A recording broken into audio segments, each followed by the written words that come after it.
NutriCast. This is the only thing that we ate for a long period of time. I mean, that night that we went there to the flooded house and we charged $600, we celebrated by going and by eating Chinese food. So we were super frugal. Like we slept on the carpet, like with towels for a long period of time because we didn't really have a choice. Welcome to Think Business with Tyler, sharing our methods and strategies for success. Join in on our conversations with business owners as we highlight their triumphs and detail how they overcame the challenges they faced while continuing to grow and scale their business. It's time to think life, think success, and think business with your host, Tyler Martin. Today, we're joined by Idan Shpizear, founder of 911 Restoration, a nationwide franchise with over 120 offices specializing in water, mold, and fire damage mitigation. Idan moved from Israel to the U.S. with just $1,000 and has now built a fast-growing business from the ground up. In this episode, he shares his incredible journey of resilience and growth, offering valuable insights on entrepreneurship, customer experience, and team building. Stay tuned for an inspiring conversation. Hey, Idan, welcome to the Think Business with Tyler podcast show. How are you doing today? I'm very good. Thank you for having me. How you doing? Yeah, thanks for being on here. You know, the way I'd love to start is I'd love to learn a little bit about you professionally, what you do. And then part two to that is maybe something about yourself personally, if you're willing to share it. Yeah, absolutely. So on professional side, I'm the founder of 911 Restoration. That's one of the companies that I started over the past 20 years now. Today, 911 is a franchise system. We have about 120 offices around the US, growing to Canada, and we do water, mold, and fire damage mitigation. That's the business side. On the personal side, as you hear my accent, I'm originally from Israel. Moved here around 2000 with about $1,000. Yeah, today married, 3 kids, twin girls, 15 years old, and a boy, 14 years old, teenager in the house. It's crazy times, but beautiful times. And just enjoy life. Very cool. So many things I want to talk to you about, but let's start with your entrepreneurial journey. So you come over here with $1,000. Did you know once you came over here, hey, I want to have my own business, or were you I just need to make money? What was your thoughts when you first came over? So yeah, I had to make money because that's really everything I had. So I didn't really have a choice, but I didn't really come here thinking I want to start my own business or I want to build a company. I just came here from, in Israel, in the movies, we see America, money grows on the trees, everything looks so easy and beautiful. Just got here and don't worry, we're going to find something. So that really was the idea behind coming here. I knew I'm not going to go to school. I'm not going to go to university back in Israel. So I was like, you know what? Let me just pack a small bag of clothes and come here. Does cash flow have you down? Profit not where you think it should be? Maybe it's the long hours. Let's meet to see if I can help. I bridge driving the financial performance of your business to hit growth and success targets. Book a complimentary meeting at meetforgrowth.com to get started now. Once again, that's meetforgrowth.com. I look forward to talking with you. And thanks for listening to the show. Let me just pack a small bag of clothes and come here. Wow. And so how do you get to the point where you're running your own business? What $1,000 doesn't go too far. So how do you get there? So somebody was nice enough and gave us a job as a carpet cleaner. So we cleaned carpet for the first year. So we're like 5 guys, 1-bedroom apartment. We kept costs very, very low, crazy low. And so clean carpet, saved every dollar that we made. And at one point when we kind of discovered the water, mold, and fire damage industry, we just started buying equipment slowly. So we bought the first blower and then another one and dehumidifiers, and really keep investing everything back into, any piece of equipment that we need to really be able to do the type of work that we want to do. Wow. So when you said you found out about restoration business, was this as you were carpet cleaning, someone just brought it up to you, or how do you suddenly learn about this niche? Yeah. So as we clean carpet, one day, about 8 months in or 7 months in, we got a call for a flooded house. And we didn't know anything about water damage or any of it. We just went out there with a carpet cleaning machine and we extract the water. And we thought that that's what you're supposed to do when house is flooded. right? And we extract the water, we charge $600. I'm like, wow, that's great. But as we're almost done. And then another company came in and they brought in blowers and dehumidifiers and cutting the walls and pulling the carpet. And we're like, okay, what's going on here? What these guys are doing?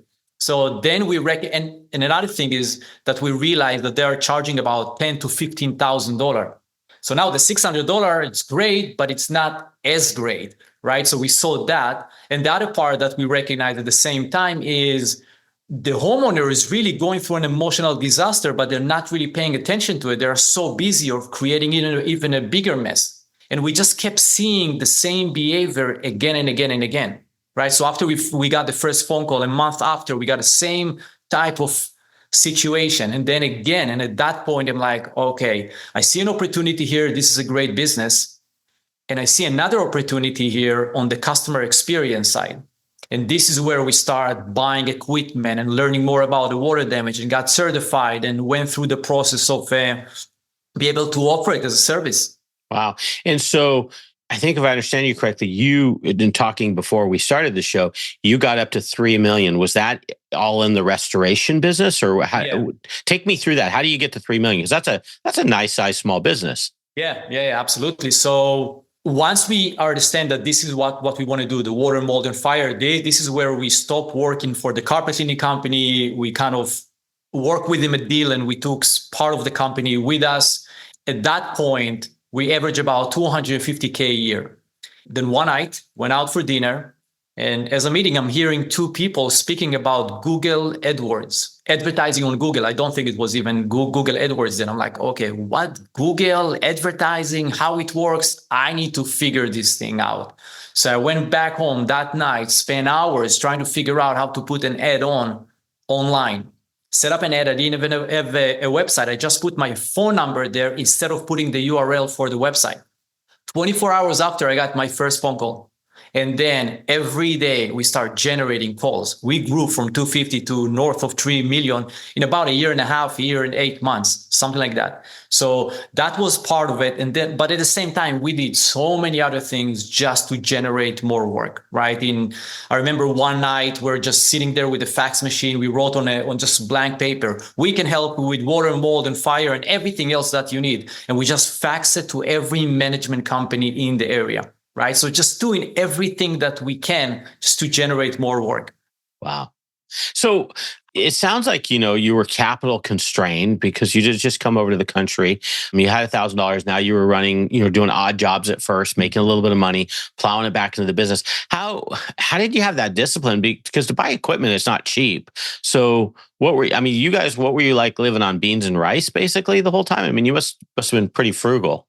We went to 99-cent store, and I think for $10, we bought enough, I call the noodles that comes in this small cup. Cup of noodles. Yeah. So we basically, this is the only thing that we ate for a long period of time. I mean, that night that we went there to the flooded house and we charged $600, we celebrated by going and by eating Chinese food.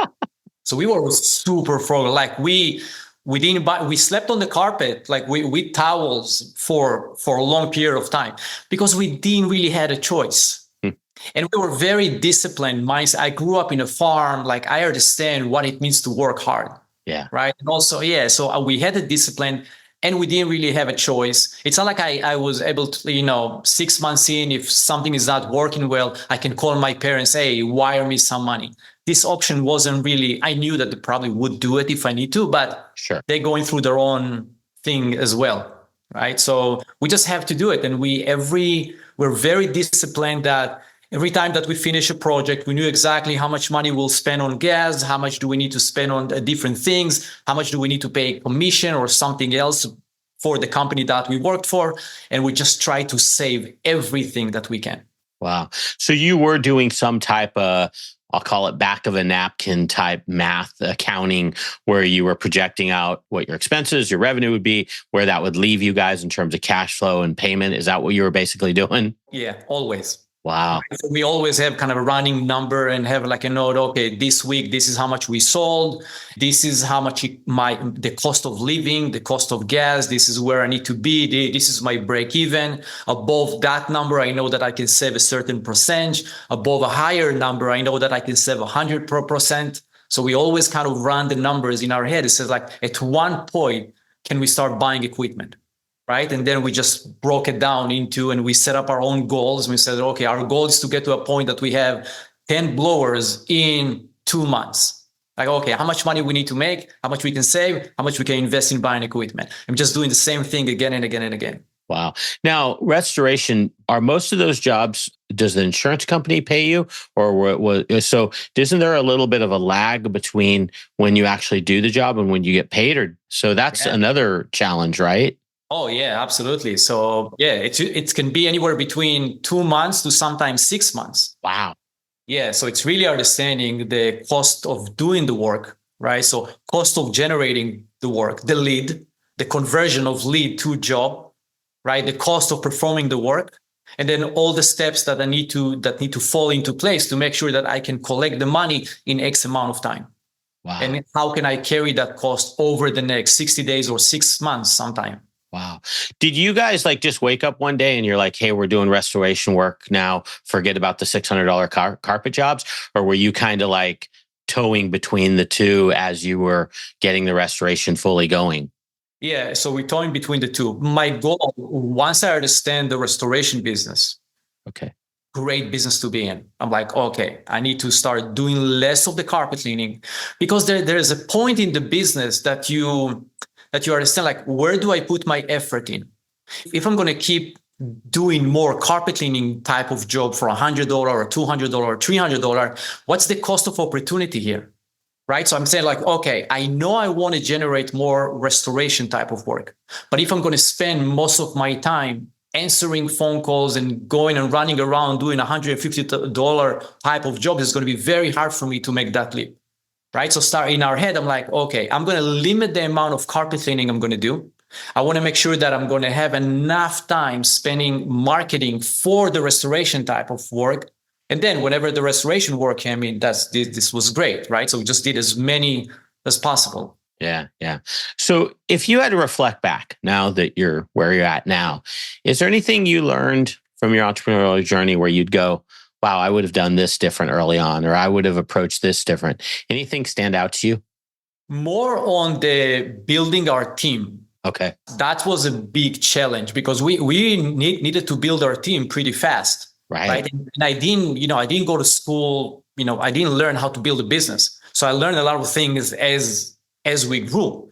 So holding people accountable, having a plan in place, right? Getting away from everything is in my head, right? To put it on paper, understand how it looks like, learning how to bring the team together. I think there's a lot of learning there. Yeah. Job description. I mean, for a long time, like, I don't need job description. I only have 5 people working for me. It's not a big deal.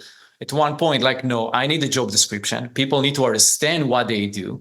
They need to understand what I'm holding them accountable for. And it's also good for the people that are working on my team, right? Just having more clarity, because in the beginning, it's like you're running around like chicken with no head.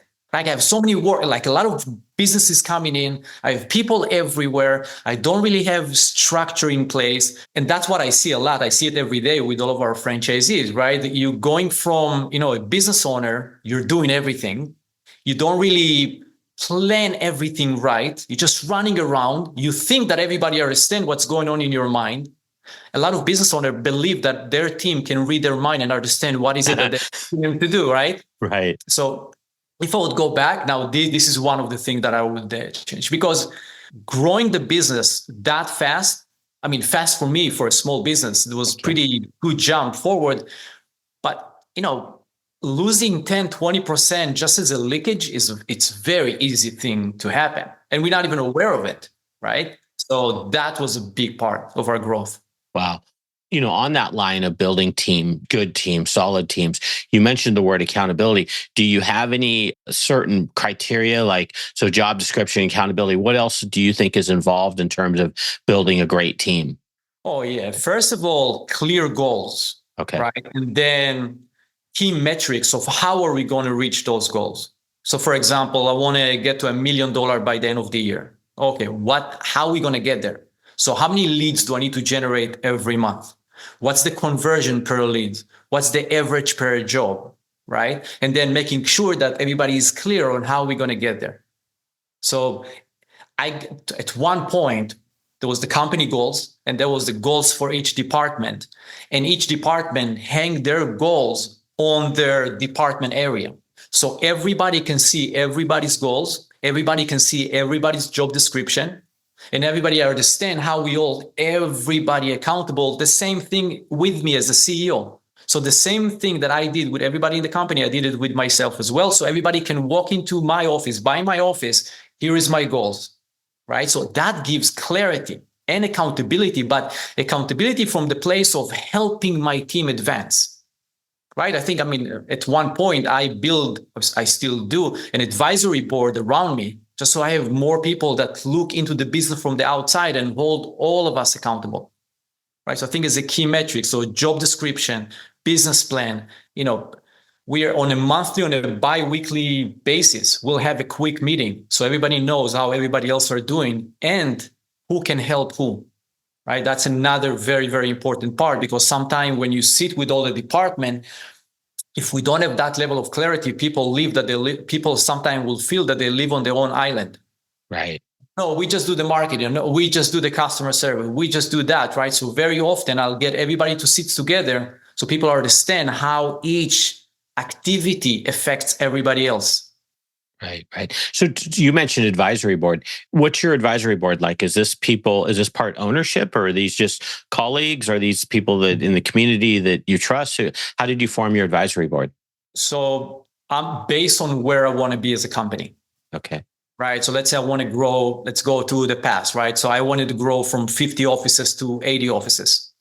Okay. So I need somebody that have that experience, but I want one person that is expert in franchise sales.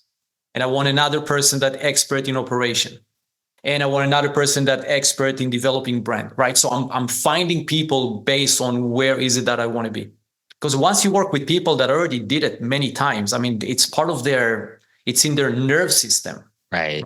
For them, it's like, okay, we already did it 10 times. We can help you. We know exactly how it's supposed to look like, right? So we'll meet with them on a quarterly basis and present the plan, get everybody to go over what is their goals and key metrics. And basically, it's an advisors, right? Hold everybody accountable and making sure that we're moving along the way. Are those paid roles generally, just for the audience, like benefit maybe someone that's thinking about starting their own advisory board for their company? Do you pay for those roles, or how do you structure that? Yeah. Okay. Paid. Yeah. You'll rise. There's great people out there, usually older, right? Yep. Around 60, 70, and they would love to do it. And it's not that expensive to put people in place. I found great people that just want to be part of something. They're excited to see another company growing. They want to work with entrepreneurs. So it's not that hard. You just need to think about it and be very clear who is the people that you want to bring on and why, and really understand that they're aligned with your goals. And another part is I made sure that, a lot of people, especially when you are the owner of the company, no, Idan, you're great. Idan, this is amazing. This is wow. Well done. And I'm like, okay, that's not what I'm paying you for. I need you to find holes. I need you to find where I'm wrong, right? So I always make sure that I have the people that have really that attitude of telling me things just like straightforward. Like, Idan, listen, you're off. Because that I see it as an opportunity for me to evolve and grow and improve. If you're a business owner feeling stuck in your business, overwhelmed, responsible for everything that happens, and working long hours, Tyler helps his clients develop processes, hire high-performing team members, and better understand their financial metrics and numbers to allow for a more predictable, less hands-on business. To schedule a free, no-pressure consultation, head to thinktyler.com and click the meeting button. Tyler would love to see if he can help you work on your business, not in your business. Schedule a consultation today at thinktyler.com. Think life, think success, think business. Tem um momento na carreira que precisamos dar um passo além. É hora de fazer uma pós-graduação. Só que muitas vezes o custo pesa no bolso, inviabilizando tudo. Com a pós-graduação do Senac, você não tem esse problema. Cursos com até 50% de desconto e muito mais tempo para pagar. TCC opcional, modelo flexível com aulas presenciais e online e alguns cursos com apenas 12 meses de duração. Não tem mais desculpa, hein? Saiba mais em sp.senac.br/pós-graduação. Like, Idan, listen, you're off. Because that I see it as an opportunity for me to evolve and grow and improve. That's great. That's a real open mind. Now, what did you say? Rise, is it RYZE? Is that how you spell it? The what? I thought you mentioned a website. You can find them on, you said find advisory. Oh, no, this is everywhere. You can find them on LinkedIn. I thought you said a website. No, I didn't use any specific website. I just got it. Based on their experience. Yeah. So you reach out. So do you actually kind of identify potential partners and then or advisory members and you actually reach out to them? Yeah. Very simple. There's really not. Yeah. I found it very overly. It's easy. I mean, it was easy for me. I have this mentality. Like, if I want to find somebody or get somebody on the phone, I'll get somebody on the phone. You make it happen. It's going to take me a day, a week, a year. I'll find a way to get somebody on the phone. Yeah. You make it happen, basically, is what you do. So, hey, I want to switch gears. So it's awesome. You went from this small business, multi-million-dollar small business, now to this empire, basically, where you have all these franchises. I'm dying to know the story because franchising generally is a pretty complicated thing. Yeah. Here you come over from the country, you got $1,000. You start with nothing. You're doing carpet cleaning. Then you happen to figure out this restoration business, which, oh, by the way, is very lucrative, has great profit margins. How do you get to now being a franchisor and taking on franchisees? So that's it. So the end of 2005 is when Katrina happened in New Orleans. Was devastation. So I went there, like, I want to have a new experience, see how we can help people. There's so much work. I got there, devastation, did whatever. I mean, I sent there 3 crews ahead of me. I joined them a few days in. We brought a lot of equipment, big truck, everything. There was so much work to do. And the thing is, because there was so much work, there is many other restoration companies that came in from all around the country. So now there's a lot of work where all of us are in a different area. So we're not really competing with each other because it's just work for everybody. And at night, we just, like, there was an area that everybody parked their RVs and everything. So we got to interact and meet a lot of other restoration company owners. And one of the things that I noticed is, and again, I'm brand new to the country. I came here, I barely spoke the language. And I'm sitting there and I'm meeting people that have been in the industry for 10, 15 years, 20 years. And a lot of them are averaging, around $400,000, $500,000, $700,000 in revenue. And I'm like, what's wrong here? I'm brand new here. I got to this number. Why they're stuck at that number? And as I spend more time with them, I notice that they are super passionate about the trade. So they will spend hours talking to me about the blowers, the humidifiers, how they set up the van and all that. And the only thing that goes in my mind is strategy, sales, marketing. How do we grow? Where is my next clients? And on and on. I'm like, okay, that's interesting. At the same time, I knew that I'm generating a lot of leads through online lead generation. So if I can do it in LA, I can do it really anywhere else. I'm like, okay, maybe there is something here. So I start asking them, what if I can help you now cross the $1 million? Because I can help you with leads and I can help you with strategy, and we can talk about really how to develop a unique customer experience.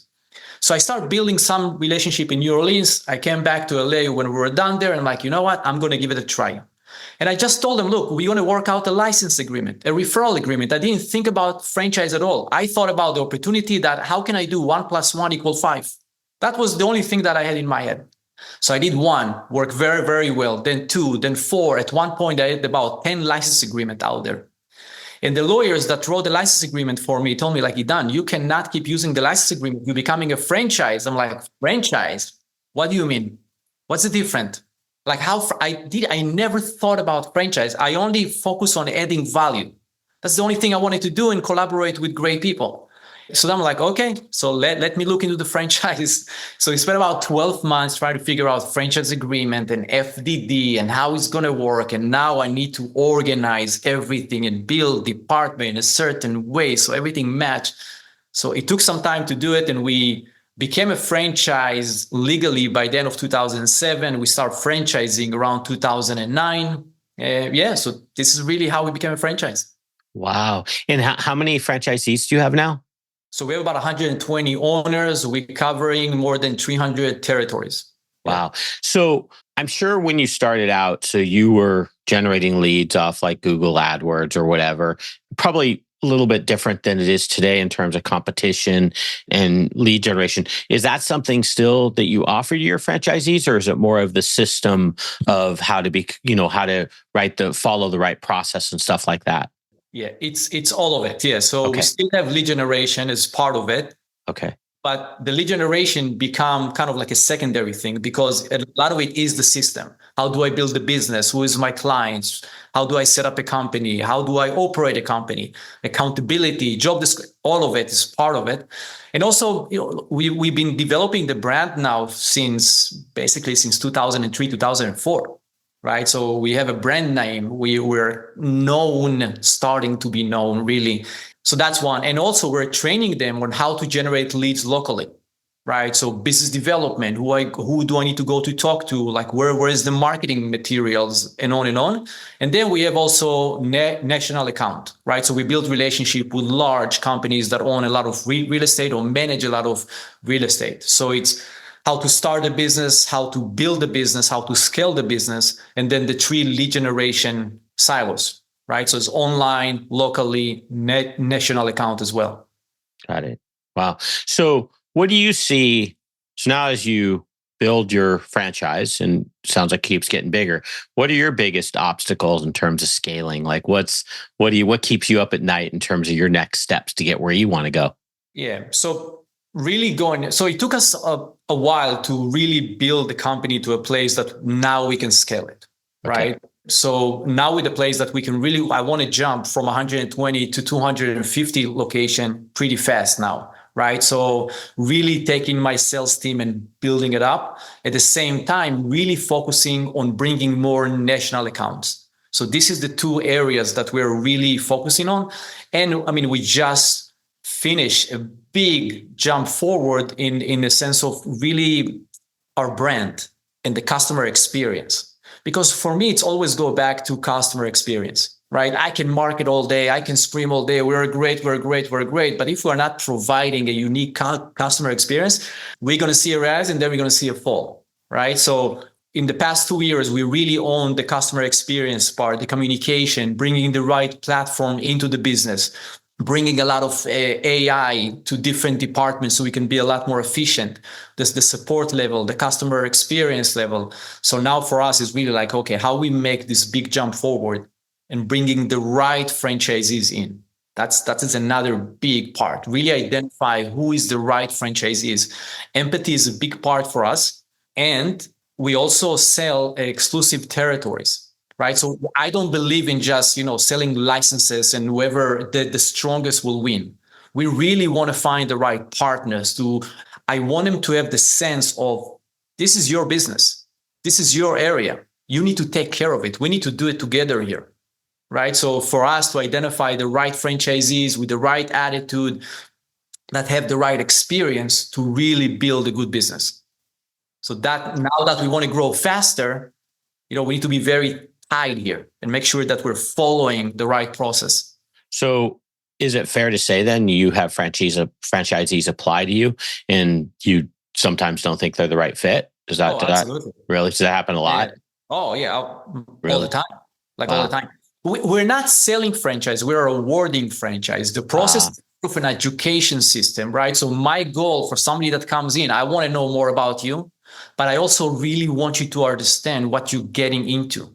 Right. Some people have the idea, I'm going to buy a franchise. I'm going to pay the fee. I'm going to buy, and then I'm just going to sit and wait for just my people just going to call me. It's like, no, you need to put some work in it. There's a collaboration piece. Yes, your phone will ring because we have other, like the online and the brand and on, but we want to build a business. We don't want just to sit and be passive, right? So we want to make sure that when people join us is the people that can build a team that people will follow, people that people want to work with. Right. It's very, very important. So, I think we're saying no to most people. Wow. Right. If you really look at the numbers, yeah. I love that mindset of you're not buying a franchise, you guys are awarding a franchise. It really kind of turns the table in terms of how a franchisee would look at the opportunity. Yeah, because look, at this point, I mean, it works. Yeah. Right. We see so many people being successful in our system. I mean, it's a great business. The system work. We've been doing it for a long time now. So now it's and we understand the difference when we don't look. It's not a good day when, we bring somebody in and then he's not doing well. And it's really bad day if we need to close the business. Right. I mean, we don't, because also think about his side. He put all the time in, he put the investment in, and on and on and on. We want to see people being successful. Yeah. Right. So it's important that we bring the right people in. Now, have you guys designed, I know there's packages like Jobber for home service type businesses. Have you developed your own software for tracking leads, clients, quotes and all that? Is that an in-house thing you guys have done? Yeah. So we develop our own CRM system, dispatch system. We have a whole system that measure. So we have unique phone number, unique landing pages for online lead generation, and then also unique phone number per location. And we measure all from where did we receive this lead? It was converted. What's the total amount? How did we work with the lead? What was so we really build the entire system so we can have more control and visibility. It was very important to me that, because knowing all the AI and the advancing technology in here and in, I want to make sure that I have the ability, right, to bring in fast enough different features so I'm not dependent on a third party and then I need to wait for them and on and on. So there's a lot of things that we can do in the back end, really getting more insight into the business, right? Because it is, the details make a big difference. For sure. Right? We want to understand how much we spend to generate how much work and it's converted well and how long it got us to get paid and on and on. Yeah. So I want to go back. I'm just about ready to wrap up, but I do have one last question I want to get into. You've talked about customer experience a lot and having a certain level of uniqueness. And I know there's people out in the audience, because I've heard this before, where they'll say, I'm just doing hardwood floors. I mean, there's nothing unique about doing hardwood floors, or I'm doing restoration work. There's 30 other people in my community that do the same thing as me. There's nothing unique about it. But you have this passion when you talk about it, like you're different. So can you give us some insight or tips, or how do you break away from that mindset of it's just the same as everybody else and create that uniqueness that you give a special customer experience? Yeah, of course, because for example, if I put wood floors in, right, I'm not just putting floor, I'm creating new environment for the homeowner, right? They have a dream, right? If they've been saving for so long because they want this a new, beautiful floor, I'm not just putting wood floor in, I'm creating a beautiful environment. Right? When somebody goes through a disaster, he doesn't care about my blowers or dehumidifiers or how I cut the wall. What they're going through an emotional disaster thing. I wake up in the morning, I'm a mom with 3 kids. I woke up, I'm walking downstairs, my house is flooded. I need to make sure, okay, I need to feed my kids. I need to take them to school. How I'm going to pay for it, how much it's going to cost me. There's so much worry. I want to represent a fresh start for them. Yes, you're going through a disaster right now, but I got you, right? Because I'm listening to you and I understand what you need as a customer, but I also understand what's the good that will come out of it. And that's the only thing that I really communicate and work with my client. If they want to know more, we can explain them about the equipment and on and on. But I understand that from my client perspective, I mean something else for them. It's not about drying their house. Yeah, drying the house is a secondary. In our mission statement, we have nothing about the actual trade, the actual service that we do. It's all about what we want to represent for people. What do I want? How do I want to add value to people's life? So, handyman, roofer, don't look at what you actually do. Look at what it means to the client, right? And when we think about it this way, I'm like, okay, where is the biggest pain point between what we do to our client? Communication is a big thing, right? They worry about it. Don't want to see it. They worry enough because their house is flooded. The last thing that they need to worry about, when you're going to show up, do I know what's going on? Did you speak with my adjuster? How is it going to work? So, okay, let me take the level of communication now to the next level.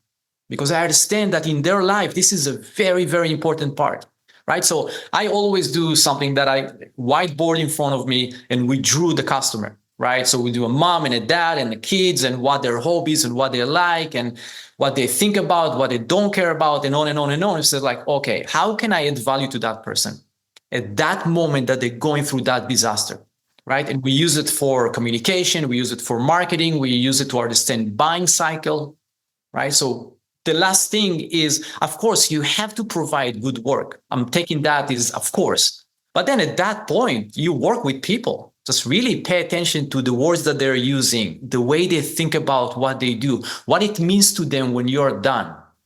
And this is what you need to be. It's also, it's much more fulfilling to build a business when you think about it from that standpoint to, I just put floors in. Okay, for how many years I can do it? It's not that fun, but I'm creating new spaces for people. Okay, now it's getting more interesting.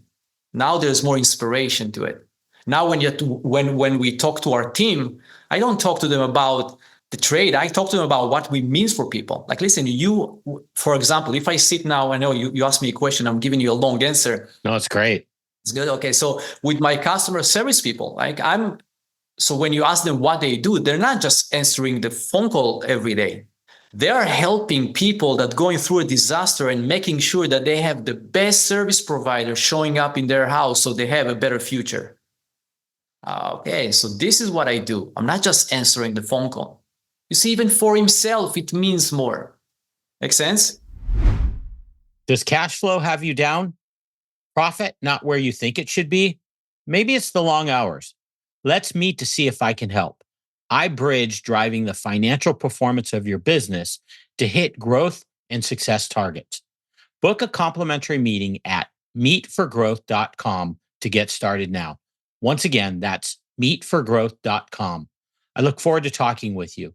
And thanks for listening to the show. Okay, so this is what I do. I'm not just answering the phone call. You see, even for himself, it means more. Make sense? Yeah, it's like a whole nother level. I mean, I'm sure some people are going to pass right by this and not really absorb it, but there's just so much depth to what you're saying. It's like a whole nother level of thinking. I mean, we're emotional creatures. So once we kind of connect on the emotional side of people and understanding that, I don't care what even like, many years ago, I used to do tax returns. It wasn't the tax return that why people hired me. I mean, they needed to get that done, but they hired me because they perceived trust. They perceived that they could rely on me getting it done. They knew they were going to get a response at any hour of the night, oftentimes if they had a problem. And that created value. And with that value allowed me to probably charge 5 times more than the person next to me. And they were happy to do it, at least most of them. Obviously some would, that wasn't my market and they'd go somewhere else. But the ones that were, yeah, I mean, there's just so much gold in what you're saying. It's just like, it's next level stuff. Absolutely. Yeah. Cool. Okay. So, hey, your website is 911restorationfranchise.com, 911restorationfranchise.com. I'll put that in the show notes at thinktyler.com when we publish the show. If people wanted to reach out to you, is there anywhere else or anything else you want to add that I didn't cover? No, we're good. LinkedIn will be a good place. I'm more active on LinkedIn. So yeah, and my name is unique enough. So Idan Shpizear, I'm just going to come up. Yeah. It's an easy one. And then Idan, if there is someone out there, hey, maybe this is a type of trade I'd want to do. What's the general profile of someone that would potentially be a good fit as a franchisee? Somebody that have more of the kind of business development mindset. People that are okay with getting out there, with building a team, with being in front of people. This is where we see the most amount of success. Now, it doesn't mean that this is the only thing, right? Because we have great people that only care about operation, but then they hire the right people. Got it. Right? But overall, entrepreneurs, we see, people that like to get things done. Get it done. Yeah, I hear you. Okay. Well, hey, thanks so much for being on the show. You have so much wisdom today. I really appreciate it. And hopefully maybe in the near future, you can come back again. Absolutely. Thank you. Thank you. That's all for this episode of Think Business with Tyler. But we have plenty more resources to help you in your pursuit of business excellence on our website at thinktyler.com. If you'd like to be featured in a future episode of the show, feel free to reach out to us on social media at think_Tyler. We look forward to helping you think life, think success, and think business.